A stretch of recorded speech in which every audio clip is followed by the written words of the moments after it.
اطلع بقى على الدوله العسكريه، ايه اللي بيحصل فيه؟ برلمان البلاله اللي جاي من رحم جهاز المخابرات، مصنوع بمهاره فائقه.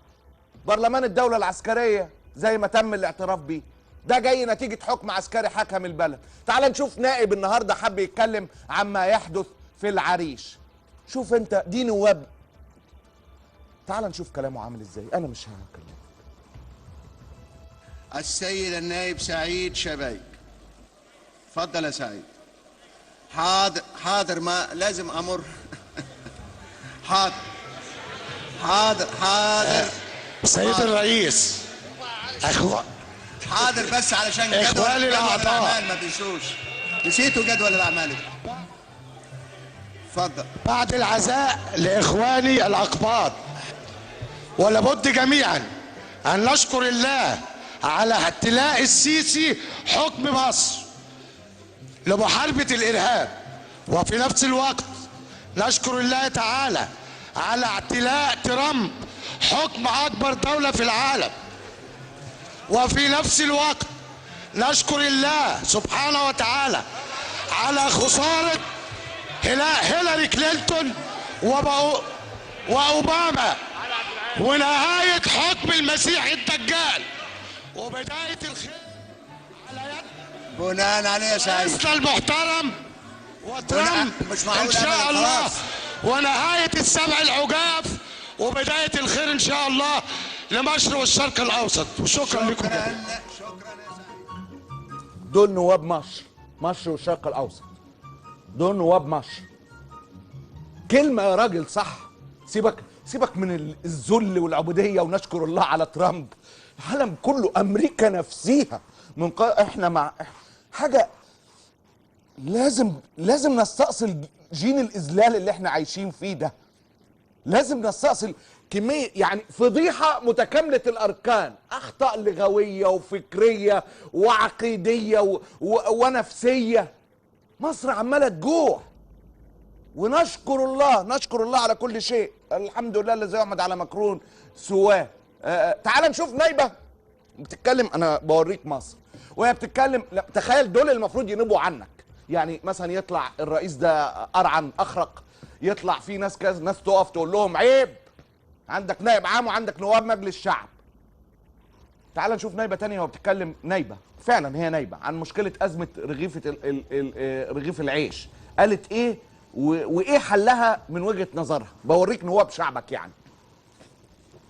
سيدة النائبة شادية خضير الجمل، تفضل يا شادية في دقيقة واحدة. ظروف حصلت للخبز بالنسبة على مستوى الجمهورية. أنا بأكد إن في تلاعب في الكارت الذهبي اللي تم استخراجه. أنا بأكد إن كان بيتم استغلاله خاطئ وبيتم استيلاء عليه.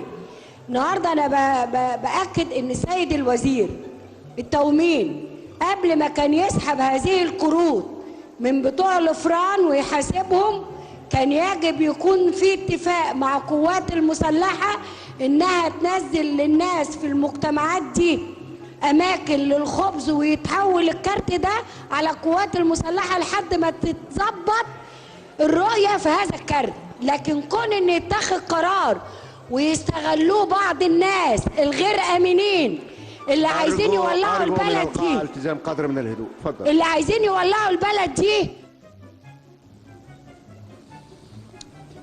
شايف حضرتك؟ دول اهلنا وناسنا وعلى راسنا من فوق في بيتهم. دول نتاج الجهل اللي فيه العسكر، اللي مودينا فيه العسكر. ده نتاج التعليم اللي هو نظام التعليم بتاع حكم العسكر. ده نتاج كأن في مدارس وكأن في تعليم وكأن في مدرسين وكأن دولة الكأن اللي هي فيها العسكر. الهكس ده مش عايز اخش تفاصيل الامينين والفيلم والست الغلبانه اللي ملاش يعني اخرها تقعد على صينيه الباميه دون اقلال من شأنها ولا استهزاء، يعلم الله. دول النواب اللي بيختارهم عشان يبقوا عاملين كده يمين يمين شمال شمال يتف. دول اللي علي علوكة بيديهم الفرصه انه يتكلموا وما يقطعهمش وبتاع، والباقي يترمي بره زي الجزمه او يتقطع عضويته، او لما يكسب ما نرجعوش عادي واي حاجه، لان احنا خدامين العسكر. دي نتاج دوله العسكر.